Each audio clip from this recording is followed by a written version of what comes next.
are you all? Oh, this is funny. So this was just going to be about Josh Hawley. He's a senator from Missouri, and we'll get into that in just a second. But it turned into something completely different when Walmart got involved, and then there was a little bit of a Twitter back and forth, and Walmart might have accidentally gone a little woke. So we'll see what happens with that. And now boycott Walmart is trending, but it's kind of funny, so let's talk about it a little bit. It all started earlier in the day when Josh Hawley, a U.S. Senator that represents Missouri, publicly announced officially that he, in fact, will object the results of the election on January 6th. And he got a lot of flack for it. A lot of people were making fun of him. A lot of people are making fun of anyone that wants to object the results of the election. And before I get into the whole story and Josh and what he said, this is, if you know the Constitution, if you know your history, this is nothing crazy or new. It's happened in the past. In fact, it happened in 2016. This is an article that came out in 2016 from CBS LA, and it says Congress certified Donald Trump's presidential victory Friday over the objections of a handful of House Democrats, including Los Angeles area Congresswoman Maxine Waters. Waters and other House Democrats from at least 10 states objected to the votes, raising issues over voter suppression as well as American intelligence, showing that Russia tried to influence the election in favor of Trump.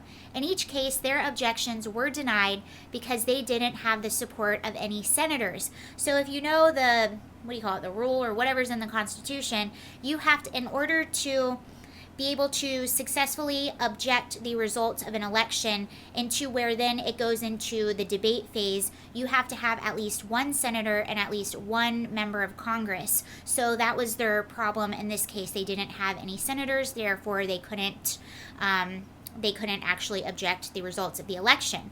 So if you have one senator, one congressman, or one member of Congress, you can go into debates. So again, it's nothing crazy or new. This has happened before. But Josh is the first senator to officially come out and say that he will object. We had a few others that had interest in objecting or that said that they were going to be objecting, but he is actually officially made a statement. So I'll read it for you, and this is what sparked this funny little thing that's happening right now.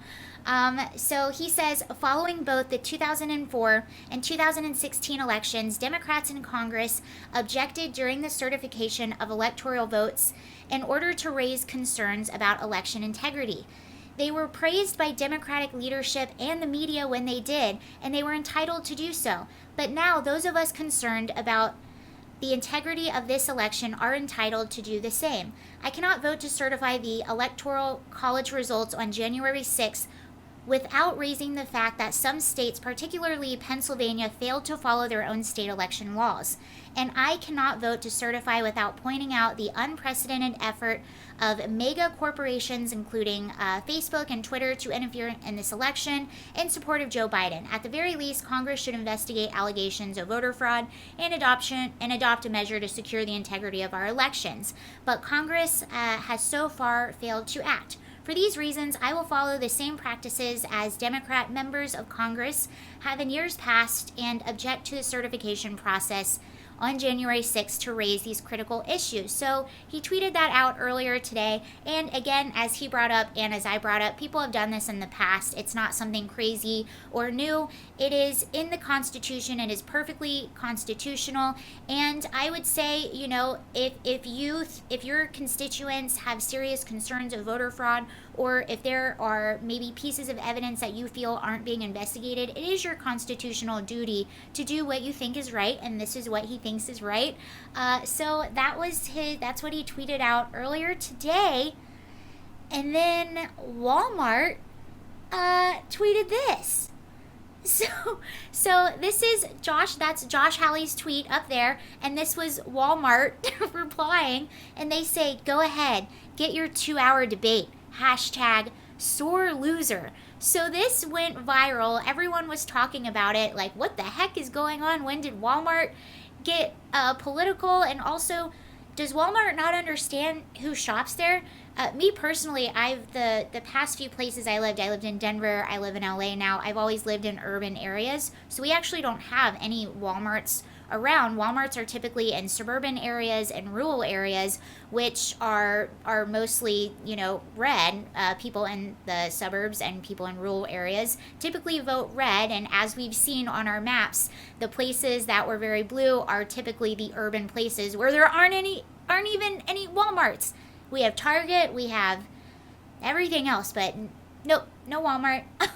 So I'll go years sometimes actually without even seeing a Walmart just because of where I live. And, if I'm visiting somewhere, I'm not going out too much to go shopping.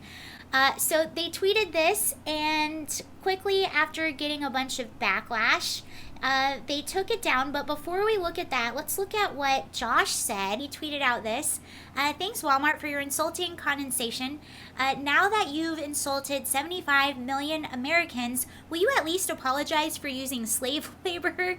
Or maybe you would like to apologize for the pathetic wages you pay your workers as you drive mom and pop stores out of business. Fight, fight, fight, fight. I thought that was pretty good. And then Walmart responded with this. It might have been too late. A lot of people saw that, but they said the tweet published earlier was mistakenly posted by a member of our social media team. We deleted the post and have no intention of commenting on the subject of certifying the Electoral College. We apologize to Senator Hawley for this error and any confusion about our position. So the story is basically this was some person that works on their marketing team who thought he was replying on his personal account and he was actually on the Walmart account. So let me know what you think about that. Do you think it's true? I kind of think it is. I just don't see Walmart saying something like that. Or it could have been some bratty little person that works there that was trolling, but that could be true if you do have several social media accounts. I could see how maybe you've heard. I have several Facebook pages and sometimes I'll forget which one I'm on, so that makes sense. But it's just not a good look, and it brings up this other conversation where it's like, if Republicans do it, all of a sudden it's bad, and oh, they're whiny and they're crying and it's this and that, when really all Republicans are saying is, hey, we just want you to look at this over here. But when Democrats do it, they get praised, they're brave, they're doing the right thing, they're standing up for what they feel is right. So it's just it highlights sort of that huge hypocrisy that you see from the media. Whatever, though, at the end of the day, this is just a big PR disaster for Walmart, and it's like, come on, Walmart, read the room. Where are your stores? Who shops at your stores? Let me know what you think. Do you think it was a mistake by someone just was accidentally in the wrong account or not? Let me know. I hope you're having a good night. Bye.